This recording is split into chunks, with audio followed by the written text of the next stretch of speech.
Hello guys and welcome to Motorbeam. Right now you can see I've got the Aprilia SXR 125 and yes, this one is the 160 and the only way to differentiate is the badge and physically it's the ABS disc right over here. So let's find out if the 125 is just as fun as the 160 and we'll tell you if it's worth your money. Before we begin, subscribe to Motorbeam and don't forget to hit the bell icon.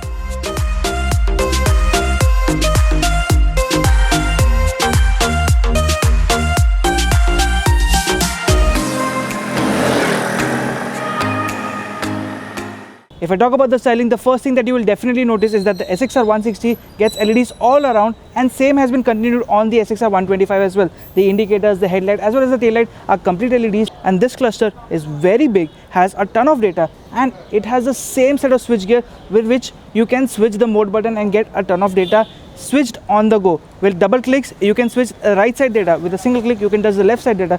Well, it's a gimmick all around. If you look at the lines, they are very sharp. It is internally the SR 125 but externally the external body makes it look like a maxi scooter all over again. The bulk at the front as well as the rear gives it a very proportional look and same has been continued to the 125.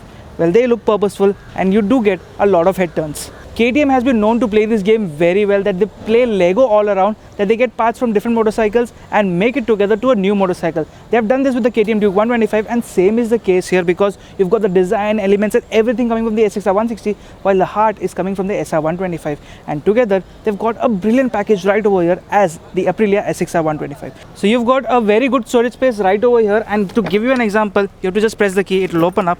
On the right side you cannot actually fit a full 750 ml bottle, but these two tiny ones will fit immediately and you can shut it pretty well. The same space on the left, there's enough to put a phone charger and put your phone inside over here too, but such a big phone won't fit. I guess I'll have to put it on the right side again.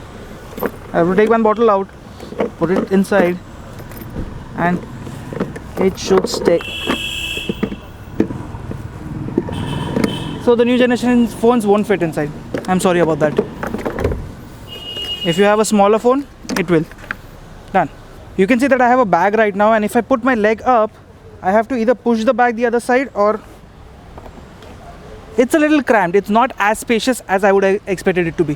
What I actually like about this scooter is that the keyhole is on the seat itself. So if you are opening it up, you won't leave the key inside, and once it's open,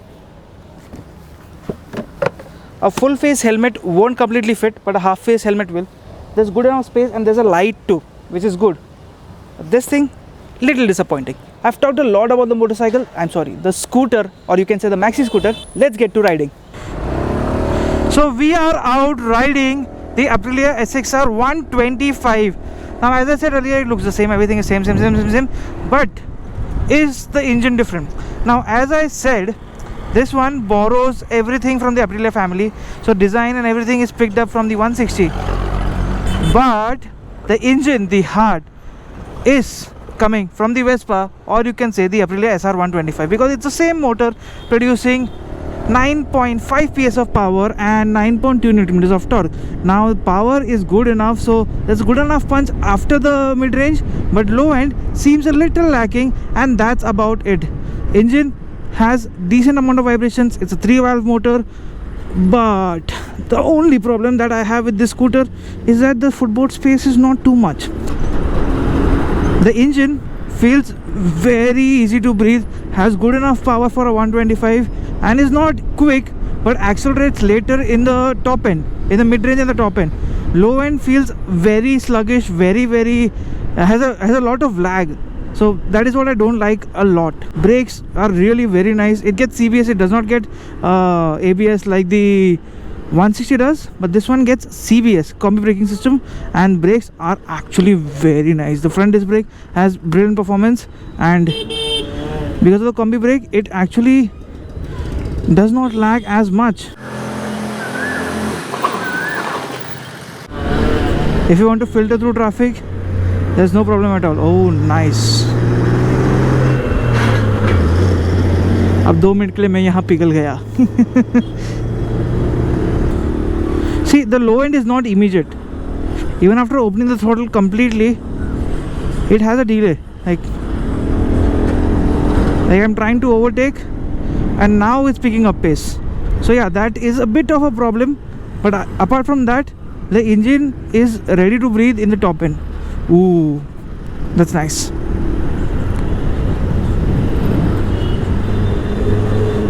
Oh no, oh no.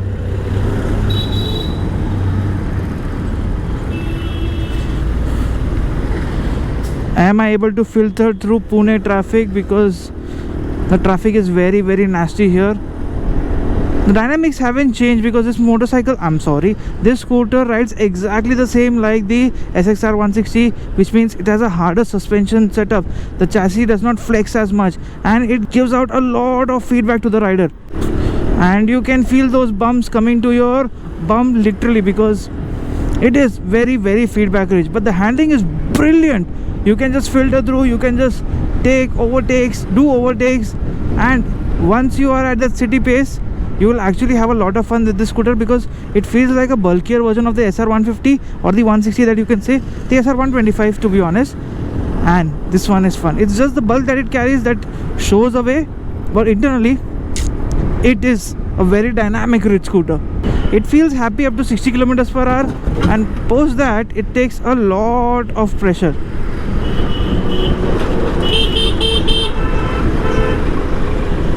Dynamics are actually very nice, but I can feel some amount of vibrations here and there. So I've come to complete standstill. Laggy, very laggy. So if you want that sporty riding and everything, all sort of that, you can pick the 160 instead of this, because that will give you enough punch. This one will actually give you a good mileage, and right now with this mode button I can see that it has a voltage of 14.2 and it's returning 45 kilometers per liter. You can see it right here on the meter, 45 to 43 kilometers per liter. Amazing. If I just open up the throttle, it will drop down.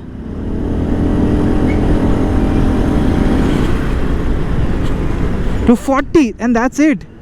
Still very nice. So this one gets a fuel tank of 7 liters. So once you've filled it up completely to the brim, you can actually go the distance. And since I've established it gives up to 40 kilometers per liter, if you're okay with it, if you're happy with it, then you've got nothing else to worry about. But the suspension is something that you might have to worry, because I've been trying to jump over bumps and the feedback is just a bit too much. It's not comfort oriented, it's actually rider oriented. That said, this scooter is actually a fun scooter if you want something in the maxi scooter department. Maxi scooters are known for comfort. This one does not provide you with that, but if you still want it, go get it. What I do like about Aprilias is that they are fast, they are freakishly fast, but it's only the top end that matters a lot to these scooters. It's not the low end or the mid-range. Mid-range is decent, but we know the mid-range king is the NTORQ 125. This one is not the mid-range king, this one is a top end king. So if you're out on an open road, then you can completely extract the power and have a lot of fun. Right now I am not able to have so much fun because I'm riding in the city, but if you are looking for something that has comfort, that has decent performance, well, this one is decent enough. The competition to the Suzuki Bergman was the SXR 160, but this time around Aprilia has upped their game and got the competition closer with the SXR 125. Now the price difference is only by rupees 25,000, but this time you got a better looking scooter. It does stand the part and it has good amount of handling. So if that's your priority, get the Aprilia SXR 125 and you will be happy. But if you want yourself utmost comfort and a talky nature only made for the city, then the Suzuki Bergman seems to be a slightly better option. Thank you so much for watching. If you like this video, do hit the like button. I'll see you guys in the next one. Bye bye.